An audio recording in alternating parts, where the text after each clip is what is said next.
Vous rappelez-vous de votre première présentation orale à l'école? C'était très certainement loin d'être fantastique. Depuis ce jour-là, certains se sont améliorés et arrivent à embraser les foules grâce à leur éloquence. Malheureusement, ce n'est pas le cas pour la majorité des gens. En effet, il y a trop de présentations intéressantes gâchées par une communication ratée. Un excellent exemple de ce phénomène est la dizaine de conférenciers qu'on a dû écouter depuis le début de l'année scolaire à l'université. Et il n'y en avait pas un qui savait transmettre un message de manière intéressante. Cette vidéo vous permettra de ne pas être comme eux, car on va voir ensemble comment améliorer son éloquence. Bienvenue sur Evolution Factory.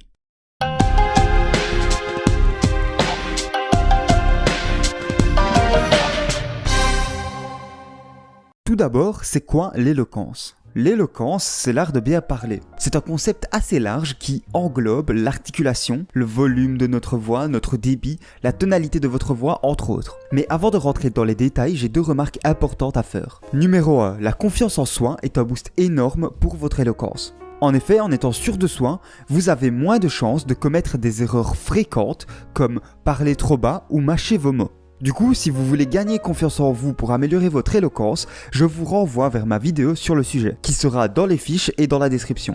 Numéro 2, il est impossible de changer sa voix de manière drastique, car notre timbre de voix est déterminé par la longueur et l'épaisseur de nos cordes vocales. Mais, ne vous inquiétez pas, pour être éloquent, votre voix n'a pas tellement d'importance que ça. Certes, avoir la voix de Morgan Freeman aide, mais si vous ne l'avez pas, ce n'est pas si grave. Acceptez votre voix actuelle. Si vous ne l'aimez pas, vous verrez que plus vous l'entendrez, plus vous vous habituerez.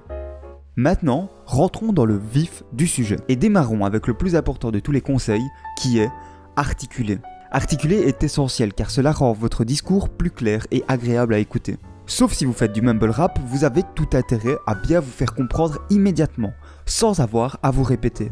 Pour améliorer votre articulation, vous pouvez faire un exercice bien connu de ceux qui font du théâtre. L'exercice du crayon dans la bouche. Il consiste, comme son nom l'indique, à coincer un crayon ou un stylo dans votre bouche, comme ceci. Puis, vous parlez avec ce stylo et vous verrez que cela vous force à bien articuler. Cet exercice, bien qu'il vous donne un air complètement stupide, est très efficace, car il vous oblige à décomposer chaque syllabe distinctement. Donc essayez-le. Une fois que vous maîtrisez des phrases simples, passez à des phrases plus compliquées. Il y a de nombreuses phrases compliquées pour s'entraîner sur le site articuler.com, qui sera en lien dans la description.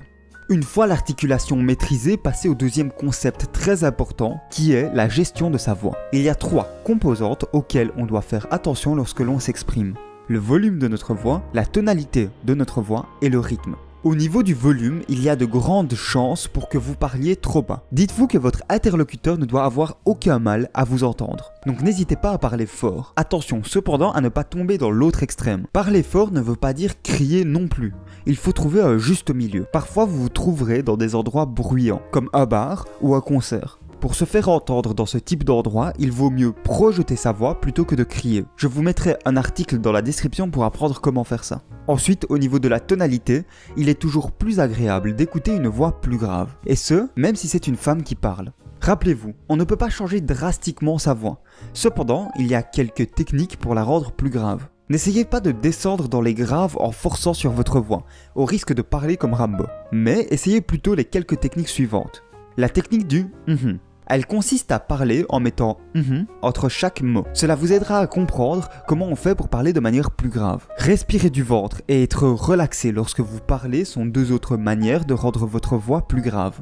En plus d'une voix grave, adoptez un ton descendant plutôt qu'un ton ascendant. Dites plutôt « Bonjour, je suis étudiant » plutôt que « Bonjour, je suis étudiant ».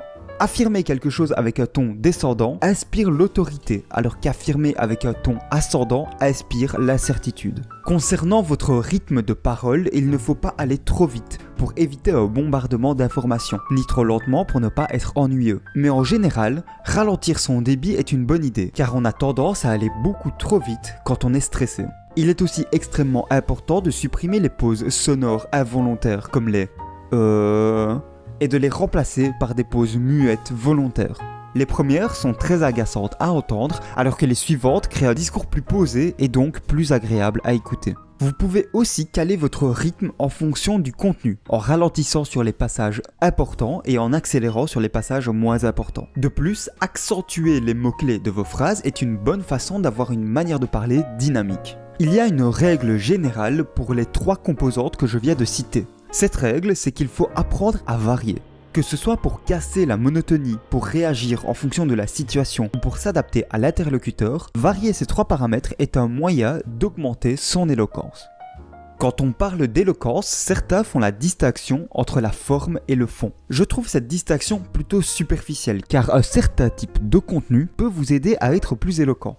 Par exemple, mieux vous comprendrez un sujet, plus vous serez à l'aise avec ce dernier. Et donc, meilleure sera votre présentation de ce sujet. D'où l'importance d'une bonne base de connaissances, afin d'être à l'aise avec un maximum de sujets. Ensuite, si vous insérez une touche d'humour dans votre discours, vous serez automatiquement perçu comme plus éloquent. Il est aussi important de rester simple. Utilisez des phrases courtes et claires. Pour ce faire, lorsque vous parlez de quelque chose, supprimez tout le superflu et allez directement à l'essentiel. Dernièrement, utilisez un vocabulaire simple mais précis, car contrairement à ce qu'on pourrait penser, utiliser des mots et expressions compliqués ne vous donne pas l'air plus intelligent si vous ne maîtrisez pas ces mots. Afin de pouvoir utiliser des mots à la fois simples et précis, vous devrez développer un vocabulaire assez large. Et si vous voulez développer ce type de vocabulaire, le meilleur moyen est de lire, lire et encore lire.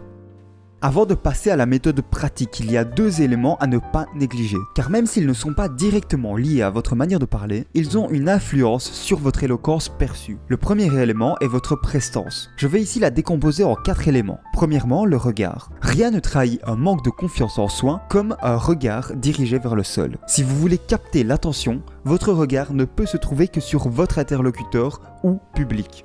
Deuxièmement, votre posture. Vous tenir avachi ne fera que ternir la qualité de votre discours, alors que garder la tête haute et se tenir droit l'améliorera. Troisièmement, la gestuelle. Vous devez à tout prix éviter les gestes parasites, comme se ronger les ongles, gigoter dans tous les sens ou jouer avec ses cheveux. Ils distraient l'attention de ce que vous dites. Remplacez-les par des gestes accompagnant et dynamisant votre discours. Quatrièmement, votre apparence. Qu'on le veuille ou non, une personne plus attirante sera perçue comme plus éloquente. Donc soignez votre apparence. Le deuxième élément est votre public. En effet, il faut s'adapter à ce dernier. Vous ne parlerez pas de la même manière à une réunion de travail et à une sortie entre amis. Il faut aussi prendre compte des réactions pour légèrement vous adapter. Et pour ça, les micro-expressions sont très utiles. Je vous mets dans la description un lien vers une série de vidéos sur les micro-expressions de Fabien Olicard. Cette série est très complète et vous aidera à bien les utiliser et à les repérer. Dernièrement, n'oubliez pas d'interagir avec l'interlocuteur. Posez-lui des questions, sollicitez son avis, etc. Car il n'y a rien de plus énervant qu'une personne qui s'écoute parler. Concluons cette vidéo avec la méthode pratique. Cette vidéo était particulièrement lourde en informations, mais heureusement la méthode pratique est quant à elle plutôt simple. Dans cette vidéo, je vous ai donné toute la théorie dont vous avez besoin. Maintenant, c'est à vous de l'appliquer en pratique. Et il n'y a qu'un seul moyen de faire ça, et c'est s'entraîner, s'entraîner et s'entraîner. Ma méthode d'entraînement favorite est la lecture à voix haute, car comme ça, vous n'avez pas à penser à ce que vous allez dire. Prenez un livre que vous appréciez et lisez-le à voix haute en essayant d'appliquer la théorie. En même temps, enregistrez-vous sur votre GSM afin d'avoir un feedback objectif. À chaque session d'entraînement, vous verrez vos progrès grâce à vos enregistrements. En parallèle, appliquez ce que vous apprenez dans vos discussions de la vie quotidienne et vous verrez qu'avec assez d'entraînement, vous deviendrez un excellent orateur. J'ai moi-même appliqué quelques-unes de ces techniques et ça m'a permis de pas mal m'améliorer. Il suffit de comparer ma première et ma dernière vidéo pour s'en convaincre. Cette vidéo est maintenant terminée. J'espère sincèrement qu'elle vous a plu. Elle était pas mal demandée, donc j'espère qu'elle a pu vous aider. Si mon contenu vous intéresse, abonnez-vous. Et sur ce, merci d'avoir regardé et salut à tous.